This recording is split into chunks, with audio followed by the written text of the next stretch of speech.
trying to cover some of the most frequently asked questions that we've heard to date. We have plenty of time at the end to engage with you, speak with you directly, and answer any other questions you have. If you think of questions as we're going through some of the material, feel free to put your question in the chat and we'll go through those at the end. And just a quick housekeeping, if you're not speaking, please mute your microphone for ease of everyone else being able to hear everything. So again, welcome. Next slide, please, Ali. So to start with, we wanted to introduce ourselves. My name is Elizabeth Fair. I am the director of this PhD program.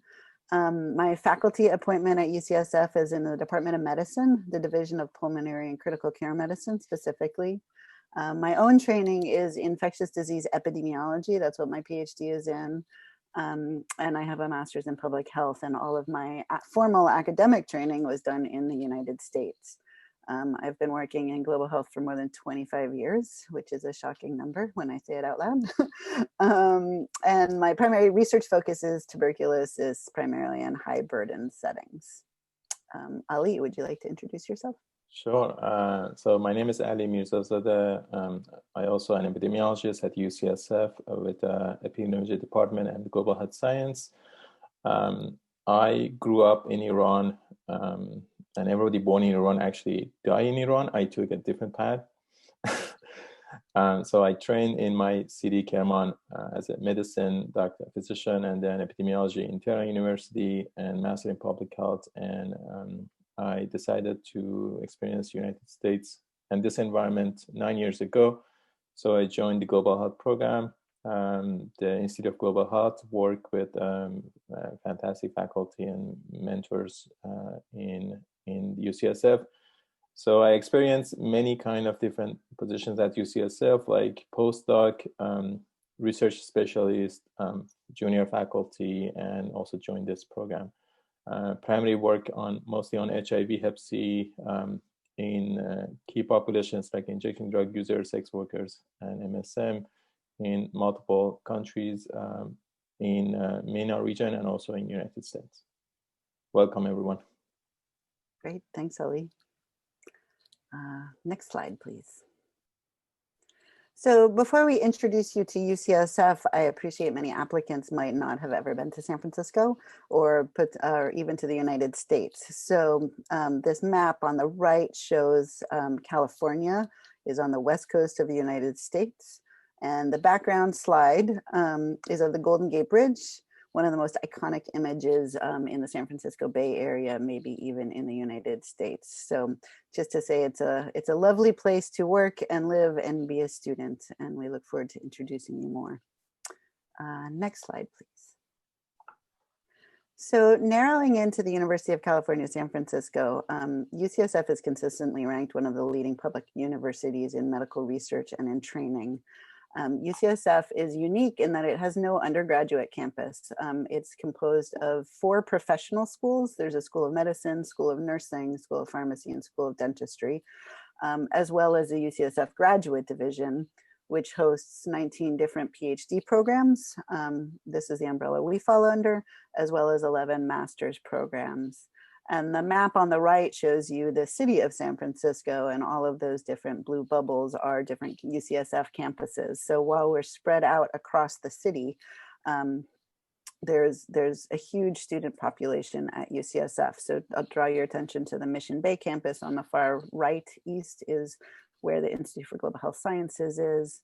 But there are students in all of these different sites. We have over 3,000 students, almost 2,000 residents and fellows, 1,200 postdoctoral scholars representing 94 different countries.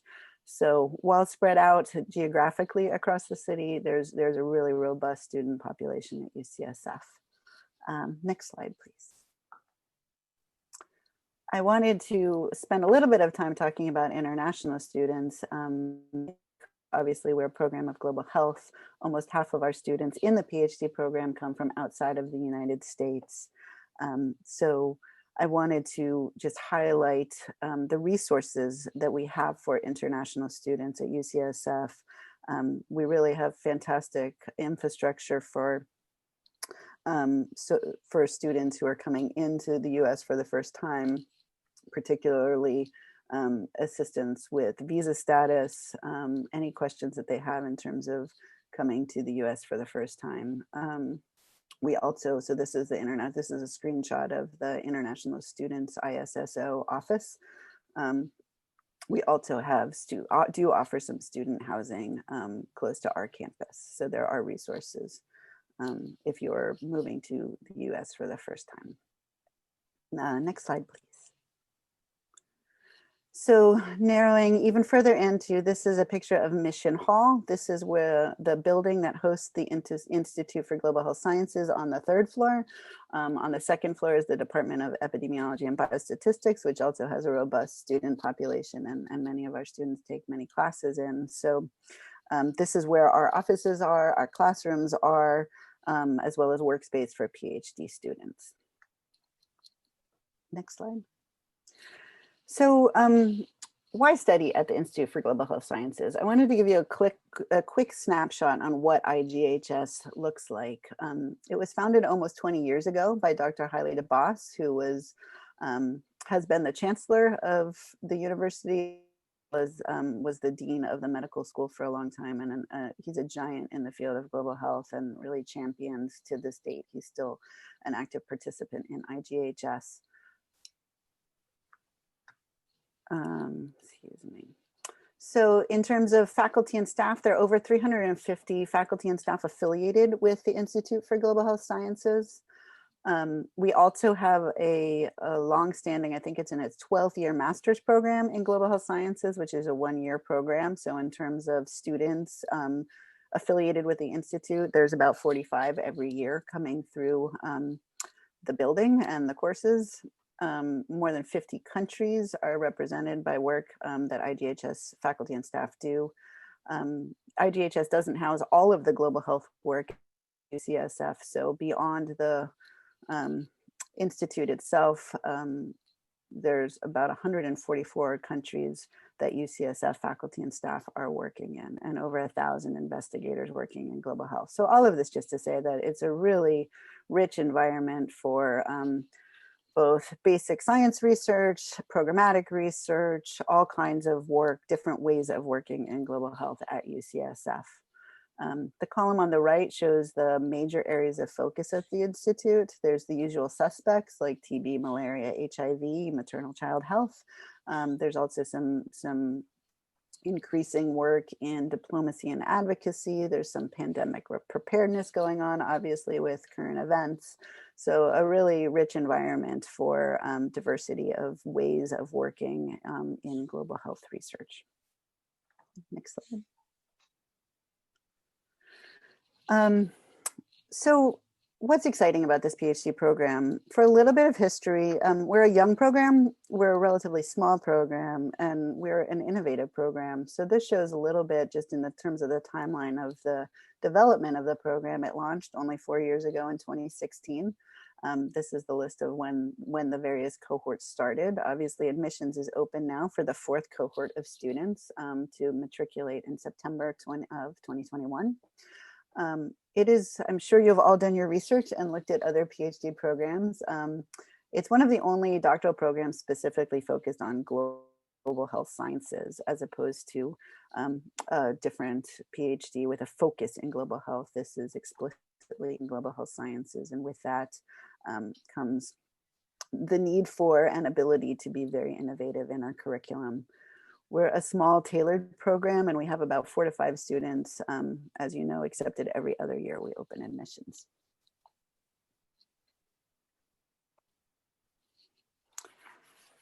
So now transitioning to the core academic and experiential elements that make up our PhD program. First, next slide, please. I'll talk about coursework.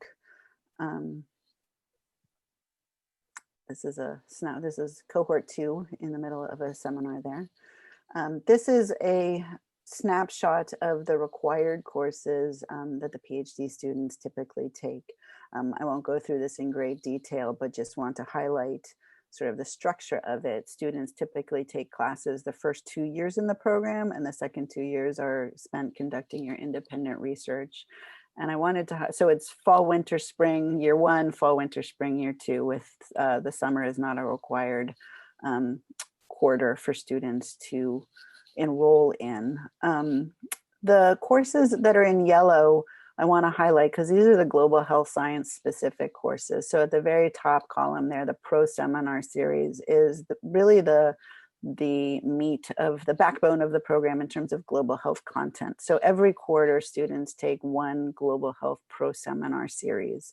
And as you'll see here, the first one is global health development, history and inequity. Second is global health policy, diplomacy and architecture, global health economics, global health systems and financing, and global health research and practice and ethics. And I think this is one element that really sets our program apart, because it's not just working in global health, but it's really giving the language and landscape, even if you're very focused, for example, in malaria research, you're getting sort of the economics angle, the health systems angle, you're getting a very good sort of the infrastructure for different key elements of global health systems. The second specific program or course to our program is doctoral seminar that Ali and I run, which is really like professional skills development.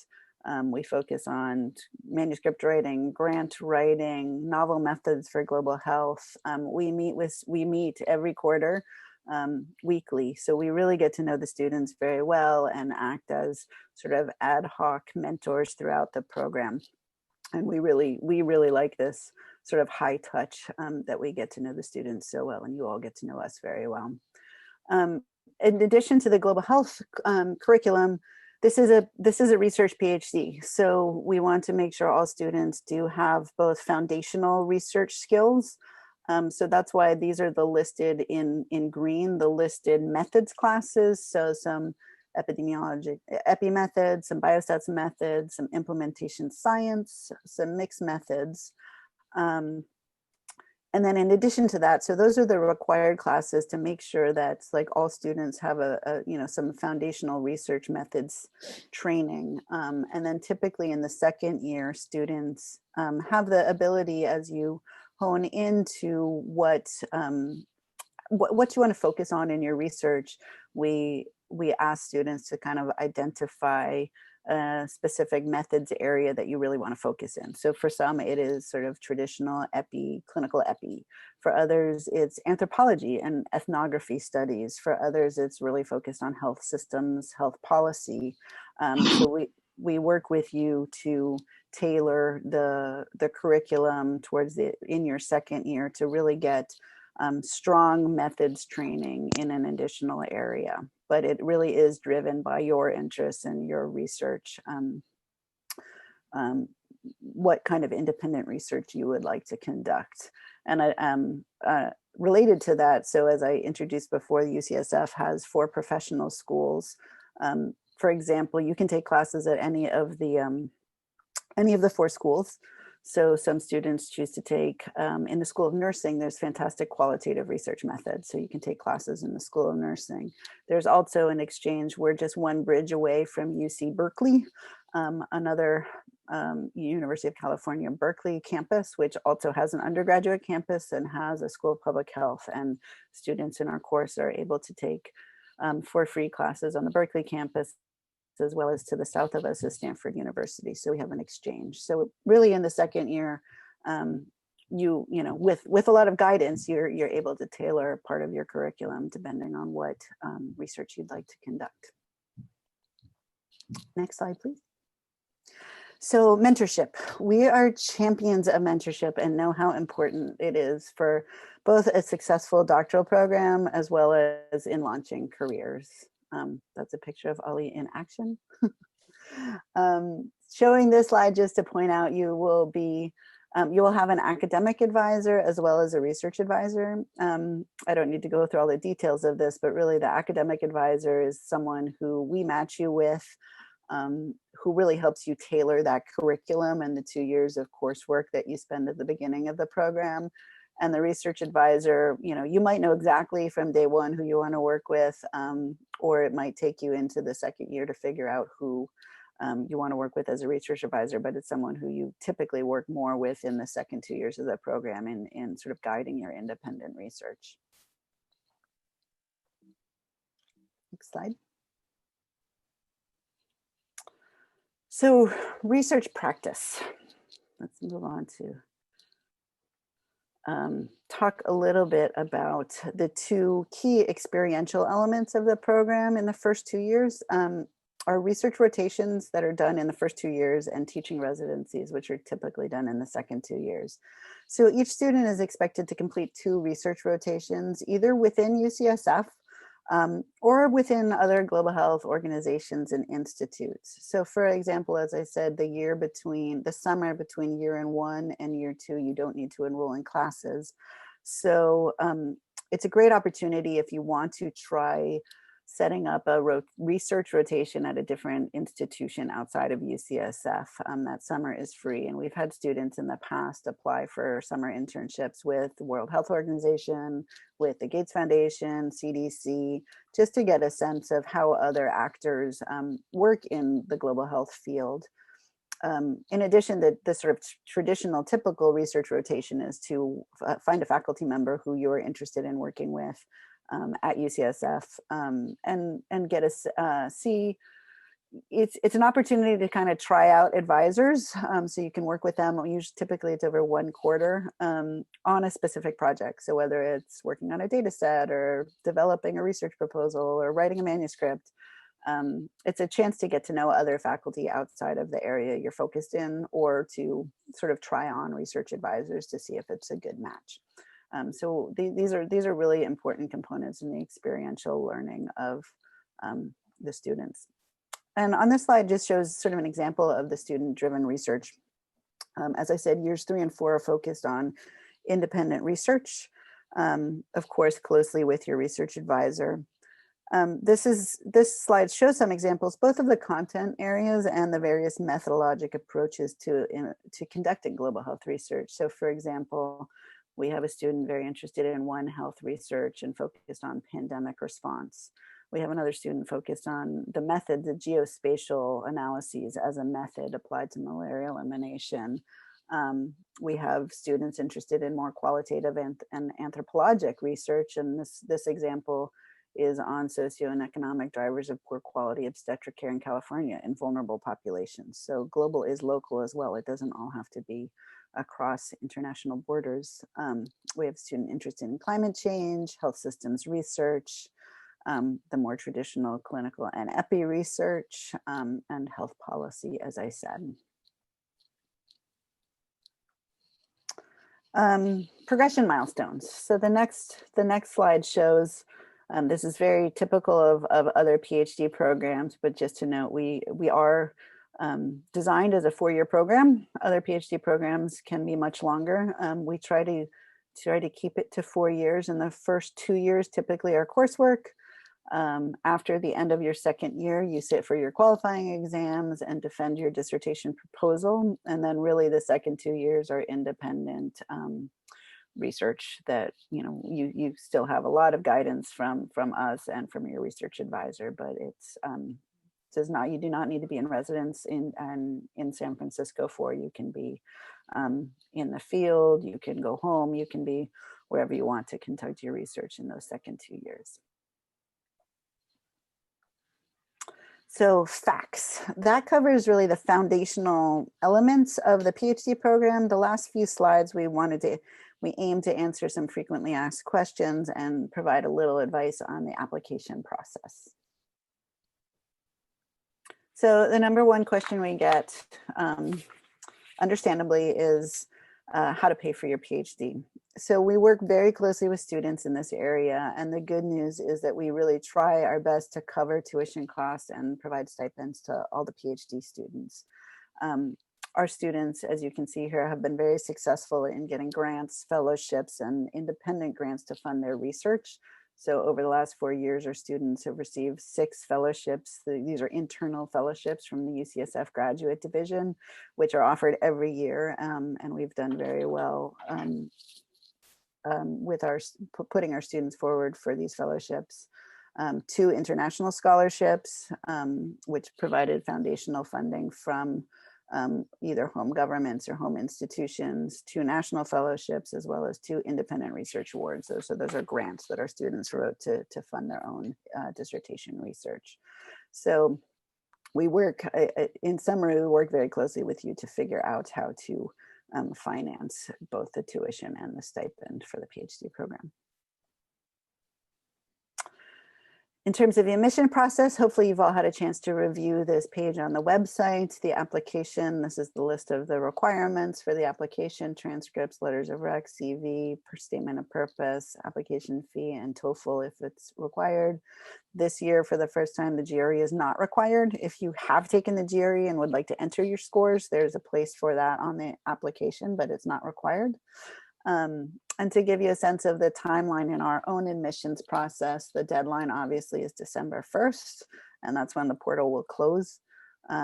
We hope early January to be inviting people to set up interviews for the PhD program, and are aiming to have decisions and offers made towards the end of February, early March.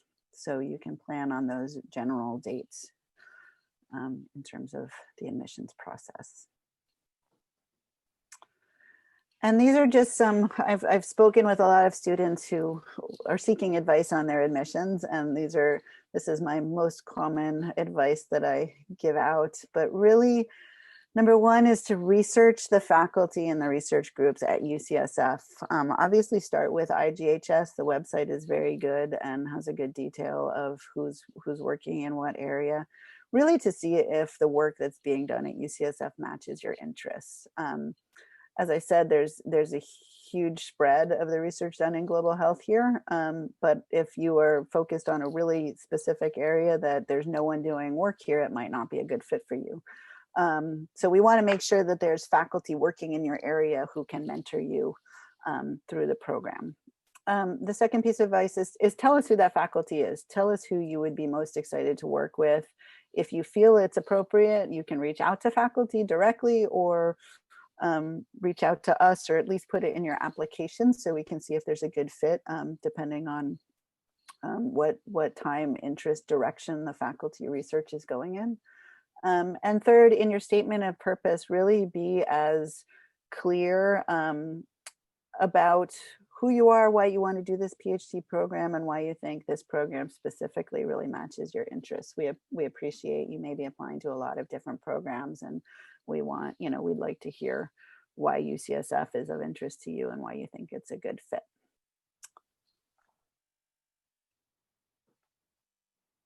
So any additional questions, feel free to email at education@globalhealth.ucsf.edu, especially if, we'll open up to questions now, but if you have something that's very specific to your own situation, feel free to reach out at that email address. There's a lot of information on the website. Hopefully you've seen this all.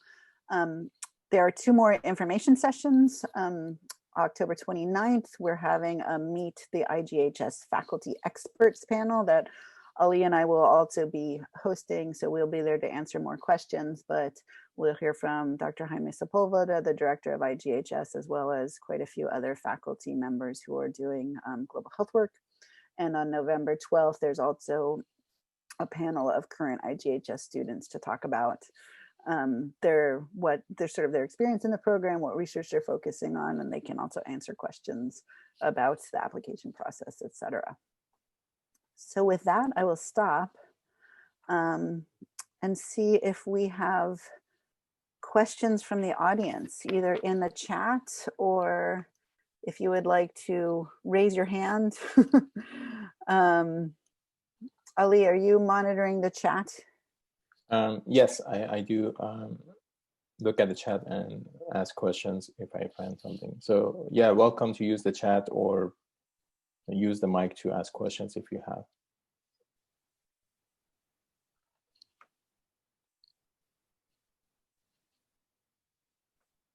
Okay, we have a question in the chat. Does one need to have a complete research topic upon application? No, you don't. I think the more sense you can give us of the research area you're interested in, the better, because we really can see if that's a good match. And we want to make sure they're faculty working in the area that you're interested in, that we can connect you with and who could potentially be a mentor to you. But you know, you don't have to have your dissertation all mapped out in the application. We really want to make sure it's a good fit in terms of what resources we have to support you in your educational endeavor. But you know, write what you know, write what you think you're interested in doing, and that's where I think researching what the faculty are doing might sort of move your thinking forward as well. I think someone has their hand raised. Yeah, Alim, do you have a question? Yeah, please use your mic. Okay, thank you for the nice presentation. Just a quick question on the TOEFL. I had seen somewhere on the website that students who have who are graduated from master's degree in the United States, so they're waived from TOEFL. So is that the case for the time being, or we should go for a TOEFL? Actually, I was graduated sometimes back in 2009 from St. Louis University. So do I need to do the TOEFL again, or that should be enough? Thank you. Yes, thank you. That's a great question. If you have done a degree at a US or English-speaking university, you can just send that transcript. There's information on the website for that, but you would not need to do the TOEFL again. Okay. Thank you. Thank you. Elizabeth, we have a question for application fee, if it could be waived for low, middle income country applicants. Yes, I believe, unfortunately, we cannot waive that. The waiver is only for US residents, which I'm sorry about, but I'm trying to see. Inez, are you here? Can you clarify that question? I am here. I'm sorry, can you repeat the question? Was it about the fee waiver? It's the fee waiver from non-US residents. Right. So at present, there isn't a feature that the university uses that allows international students to apply for fee waivers because the measures are all domestic calculations. And so there isn't a measurement for eligibility that applies to international students at present. And so if there are specific requests, I would urge you to reach out to us individually and we'll see how we can assist you. Thank you, Inez. Thanks, Inez. There is also another question about funding resources available to the students for the program. So Elizabeth, you touched on this, so maybe you can expand on that one. Yeah, that's a great question. And honestly, so much of it is student specific in terms of your research area, who you might work with. So there's a couple of different ways of looking at it. So as I presented in that funding slide, there are internal fellowships that the UCSF Graduate Division offers every year. And so we nominate students for that as aggressively as we can. That is one option, but that sort of comes from the program level. I recommend looking, I recommend looking independently for more general, whether it's NIH or other student fellowships that you could apply for. Otherwise, once you're in the program, you know, we work closely with you either to find a research mentor who you could potentially work for. And I think this is a question someone else had.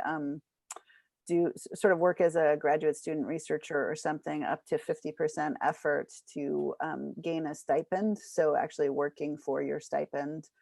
And then in the sort of, once you have a clear idea of what your research is, as I said, Ali and I spend a lot of time in doctoral seminar teaching grant writing. And then there's another whole layer of applying for internal UCSF grants as well as other granting agencies to fund your own research. And with that often comes a stipend.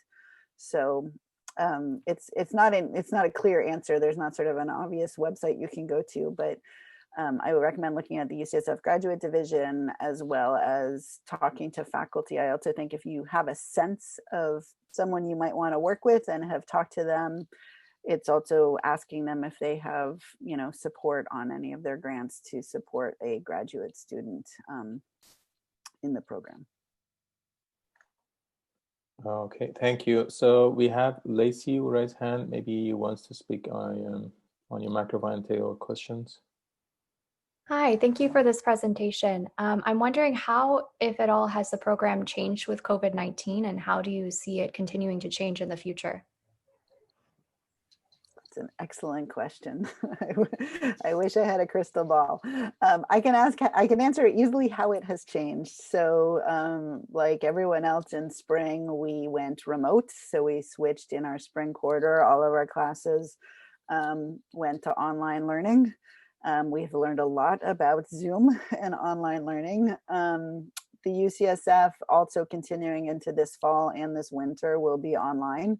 So we're continuing with remote education. I would say I feel very grateful that because we are such a small program that it's not, trying to lecture to 300 people. It's a small group and a little bit easier to sort of maintain that doctoral seminar feel online. In terms of the future, we just don't know. We are currently we are hoping that we will be in person in the fall.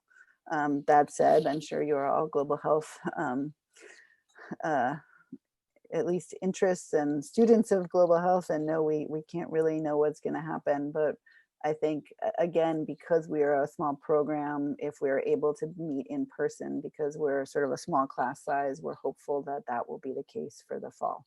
But we will certainly keep the website updated if any of the policies change from the UCSF graduate division.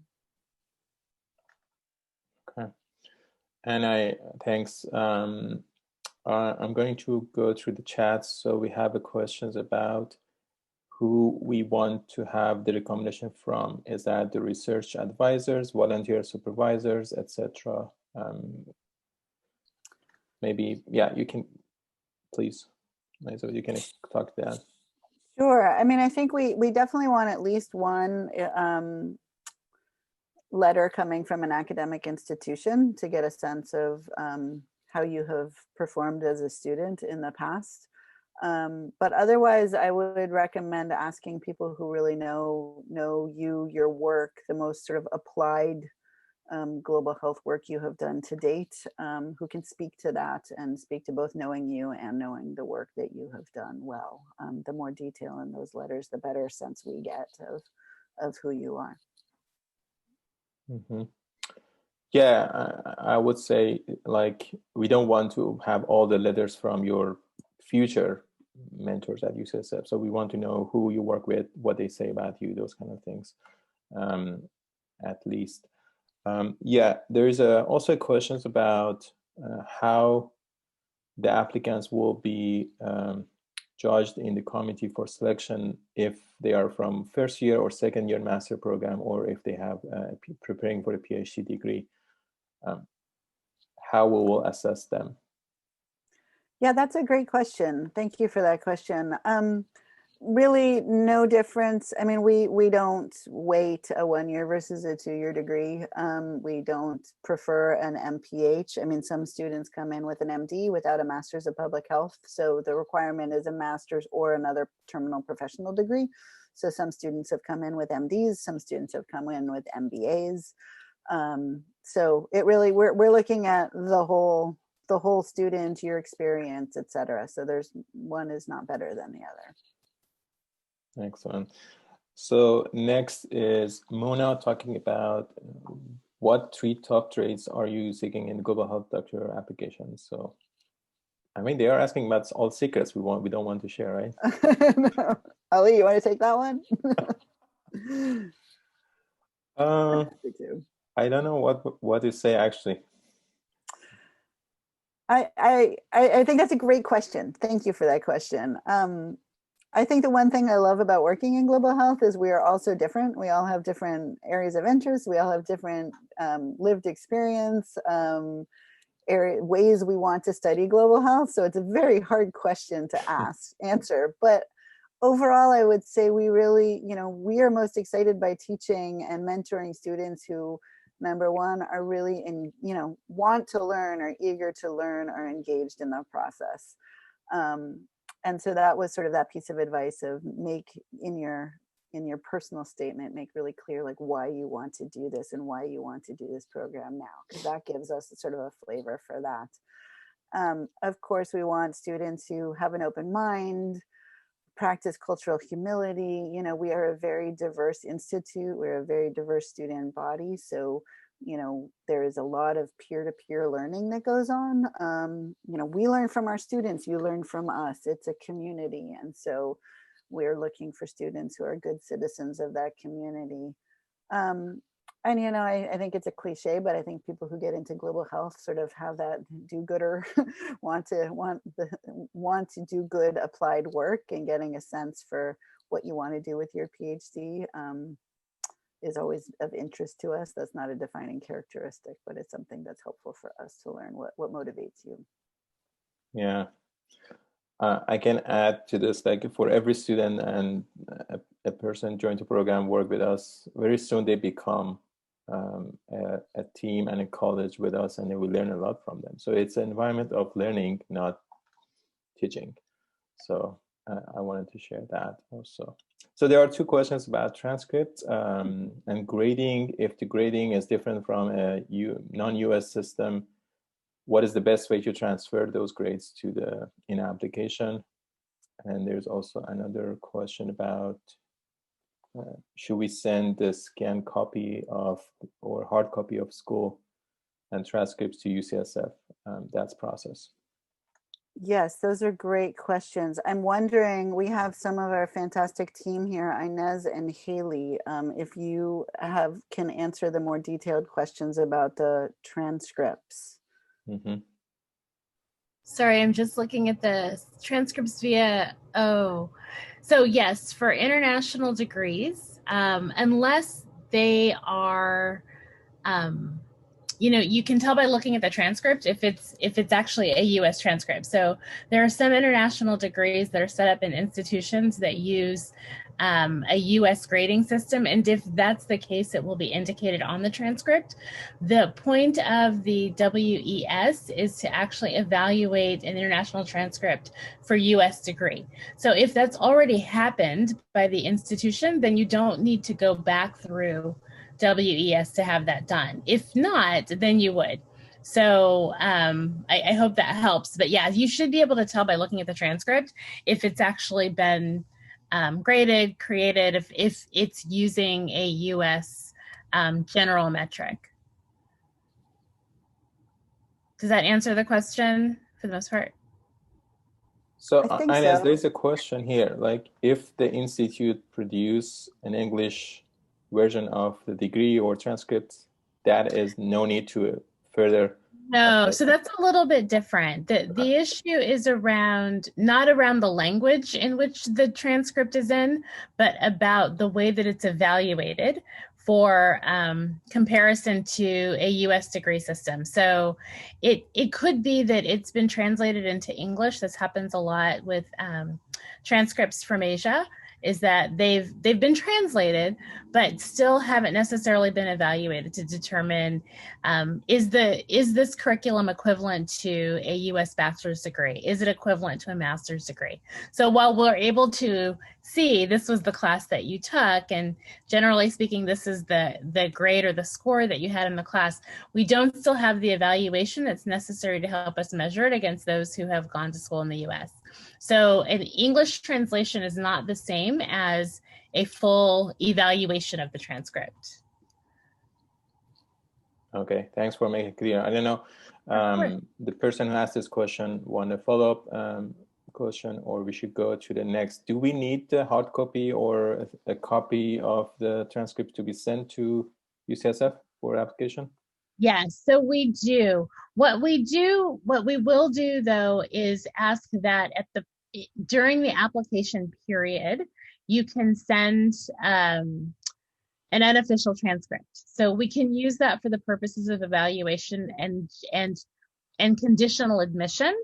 In the event that you are offered admission, then we will ask that you provide, as the campus, our UCSF campus will require official transcripts. But I do know that it can be difficult sometimes to get official transcripts, particularly multiple copies. And so if you're looking at different programs, I think it's just easier on the applicant. And so we will do our initial evaluation with an unofficial transcript and then just ask for officials in the event that you're offered admission, and give you some time to get those. So I would just say that when sending the unofficial, do make sure that it's complete. Sometimes people will send what's similar to like your I hate to say report cards, but but something along those lines. And so you do want to make sure that even if it's an unofficial transcript, that it's still a full transcript so that we're able to do a complete evaluation with what we have. All And right. just to be clear, the unofficial transcript can be uploaded to the online system. You don't need to actually mail it to us physically. You can just scan it and upload it.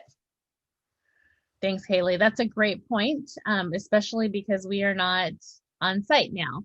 So anything that you mail will sit for some time and will possibly delay your evaluation. So yes, please, please, please do upload everything that you can. Okay, thanks for the clarification. There's a question about while during the program can I work part-time out of UCSF? Yes, that's a great question. So as I said, we recommend students not work more than 50% time, just in terms of time management, and to the point that it is a pretty heavy course load in the first 2 years of curriculum. But absolutely, you can, many of our students work, whether it's a graduate student researcher related to the global health work they're doing or externally, up to about 50% effort. Nice. There's a good questions about if the research of interest is not listed as one of the focus area in global health, or there's not specific mentor at UCSF who they work with, can they choose a mentor out of UCSF and the department? I think you talk about the committee and advisors and those mentors. Maybe you can explain more about that, Elizabeth. Yeah, so there's sort of concentric circles in terms of the global health work done at UCSF. I think if there's an area of research that someone's working in at UCSF that is not under the Institute for Global Health Sciences, but they're faculty members at UCSF, absolutely. That happens all the time. We encourage that.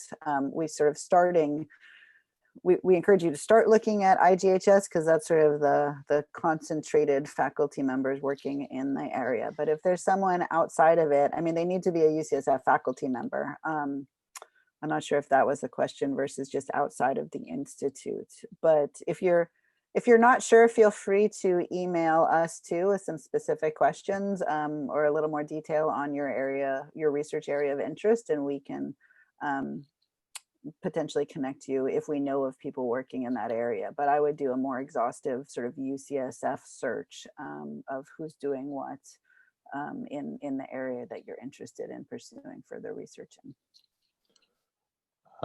And also I wanted to say, like, there are a number of the people in your doctoral committee, 4 of them from UCSF, and you have an option to add 2 more from non-UCSF. So that is also a place that if you find somebody really into your work and expertise that you need out of UCSF, you can add them also in the committee later on for your research. Yes, that's a good point. Thanks, Ali. Okay. I'm just going through the chat questions. I think there is a question about if MPH is from the UCSF and MD from outside, does the MD degree should go through WES as a transcript? So I think the question is like, if a person has more than 1 degree, all of them should be transcripted and submitted to the program? And is it should be through WES? I only, if I'm understanding it right, if you have more than 1 degree, it's only going to be the transcripts that were from international institutions that need to go through WES. So whether or not to send to WES is more, it's more about where you went to school, where the program is, than how many there are. So yeah, so even if you have, you know, undergraduate degree was from the US, but then you did an international master's program, or I think somebody mentioned the clinical degree, those are the ones that you'll want to send through WES. It's just so that, I mean, think about it this way, is that when we review the application, we want to make sure that we understand the fullness of what you've studied and how it measures, or you know, how it measures or fits within the way that we think about the academic progression in the U.S. So if that's not clear from the transcript that you have, then you'll want to send it through WES. So it's probably just good to think about any international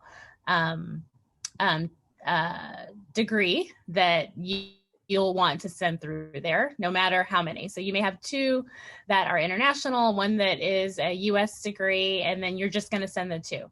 And the US degree, you'll just, you know, upload the unofficial transcripts, and we'll be able to review that without any problems. And if you're, you know, again, I think if you're not sure, just ask us about if you have an individual case. You can email us. Haley will be able to answer the question. I can help if, you know, there's something specific, but you're always welcome to just reach out to us individually about your specific case. And I'd like to take a moment to introduce Inez Bailey here. Sorry. Hi, everyone. Inez is the Director of Strategic, Inez, what's your title? I don't know. Okay. It's the Director of Education and Strategic Initiatives. And forgive me for being off camera, but I'm having some internet issues, so I'm just really glad you can all hear me. And so, yeah, so I work closely with Elizabeth and Ali and some of the other faculty directors in the Institute for Global Health Sciences, and also with the Department of Epidemiology and Biostatistics. So you may see my name in that space as well. Thank you, Inez. Sure. She keeps us all in line. Thank you. Yeah, there's a new questions about what changes have you made that could favor remote learning due to COVID. I can speak to that. Sure. Yeah, we stay home like everyone. We avoid the traffic over the bay and also the things. But yeah, I think we made a lot of programs to be available online, like recorded videos to watch before the sessions and having the group discussion in each session. Now we are more used to this kind of remote learning and sense, and learn a lot about how we can have this kind of discussion and engaging into those programs. And this COVID-19 actually brought an opportunity for us to think about, do we want to actually go in that way and then make it fully an online PhD or something like that? This is something that we under consideration. Is a lot of work to be done. UCSF decided to have the courses online for the next winter and spring, as far as we know. But this is something we learn a lot, and then we're moving into that things to make the courses having online. So there's a CLE environment that all the students have access, and there's a lot of readings and videos and recording, and classes going to be live or synchronized or asynchronized through the CLE program. So we changed a lot, we learned a lot, and we used to use the more in resources here to be able to deliver the courses remotely. If that is the question, I think we are moving to having a kind of partly remotely online course PhD rather than before. Elizabeth, do you want to say anything about this remote or online learning platform? No, I think that covers it. I mean, as I said, if anything changes, you know, we are responsible to the UCSF, obviously, graduate division as a whole, who has officially declared this program, or everything closed, so campus closed through the winter quarter. We actually made the decision because of that to be online all through the spring quarter as well, in fairness to our students. But in terms of moving forward, we are giving a lot of thought to how remote learning looks, and we appreciate how it can open up more opportunity. But we will, if anything changes, we will certainly update on the website. Okay. Yeah. Thank you. So there is a question about GRE. I think we said that they are optional, but we still accept them. How are we going to evaluate them when somebody submit them?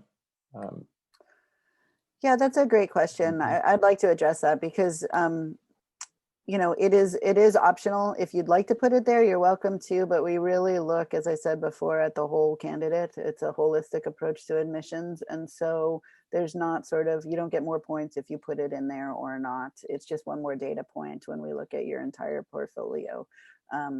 So if you want to put it on there, you've got some fantastic scores, feel free, but it's not going to hurt or help you necessarily in any concrete way. Mm-hmm. There is a great question about the mentor system and how they work also with the supervisory committee system. I think that's a great question. So I can explain about it a bit that you start with when you start with the program, we sit with you, we evaluate what is your focus, what is your research, and then you will decide it and talk to a few people to be chosen. One of them would be your research mentor advisor, and the other one would be your career advisor. And both of them also part of your committee system. They also will be at part of the 4 members committee for your dissertation. Depending on what kind of expertise you need, you will approach. We will help you to and put you in link with those guys and experts to be part of your committee. But I think the main 2 persons that you work through this, and then you have the mentorship from them directly. More often is your research advisor and career advisor. And every year we review your education plan and make sure you're working well, the progress is there. And also if there is any change, we will make it and adopt it for you. Elizabeth and I also provide a lot of mentorship beside that, so to make sure you're going well and progress well through the program. Yeah, I would add to that. I appreciate the question. As I said, we're big fans of mentorship, and as Ali said, there's, you know, once you sort of enter your 3rd and 4th year, you have 4 people, minimum of 4 people on your doctoral committee, and we work closely with you in helping you find the right people, because these are people who, you know, whether it's a methods expert in one area who you really want to learn from versus someone who just is a giant in the field and you want them to be engaged in their research and vice versa. So we really look at that doctoral committee and who those 4 people are, both in terms of giving you the support to conduct and complete your dissertation research, but also appreciating doing a PhD really is like a career. It's like a career move. And so who those people are often will be people who you continue to stay in touch with, collaborate with into the future. And so setting up, you know, strategically that network going forward is something that is very exciting, I think. So we spend a lot of time talking about what's the best fit for you to support you through your independent research and beyond. Exactly. And I think a relevant question about mentor, how many mentors do I need? A lot. You collect them as you go. So as we said, you sort of coming in, we match you with your input to an academic advisor to help you map out the first 2 years of the curriculum. As I said, you might know which research advisor you want to work with, but some people sort of figure that out as they narrow in on the specific research they're going to do. And in that sort of end of 2nd year to 3rd year, you form your committee of 2 more people. So your academic advisor, your research advisor, plus 2 make up that 4 in your doctoral committee. So 4 is the minimum number you eventually have. But as I said, you kind of gather them as you become more focused on what your research is going to be. And And a common question is like, do I need to have my mentors listed and named and approved before I apply? I think that's a common question we get. No, but it's really good to know if there is a kind of expertise you need to work or in the program. You can use it as a chance to reach out to those who have the expertise at UCSF or other people, like, I'm going to do this and I'm going to apply. Would you willing to support, or what is your idea? So having that mentorship is not a requirement, but we really encourage people to start this conversation with the possible potential mentors at this time. Exactly. Great questions. Yeah, these are excellent questions. Yeah. And we're almost at the 10 o'clock hour. I want to make sure we've gotten through everything on the chat here. Yeah, you're also welcome also to raise hands or just speak to the mic, so welcome. Yes. Was that made clear, that don't need to identify the mentor before I apply? I think Ali just answered that well. Yes, and as the education email address, feel free to add questions, send us questions, and we will reply to more specific scenarios or case by case.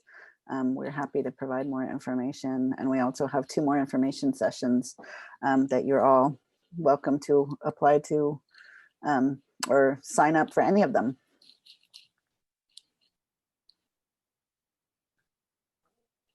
Sure. I just shared the screen, so not this one, actually. I want to share The next one. that one. Okay, so these are the emails you can communicate with us, and also the 2 sessions in 10 days and in 20 days. I really encourage you also, if you have time and you have questions from them. I think for mentors and mentorship, I think that would be a great session to join, meet with the IGHS experts. And also, if you want to hear about the students, about your experience, any question about application or advice or tips, I think they are great resources, and they're going to be 3 or 4 of them join the session and then talk about their experience and answer to the questions.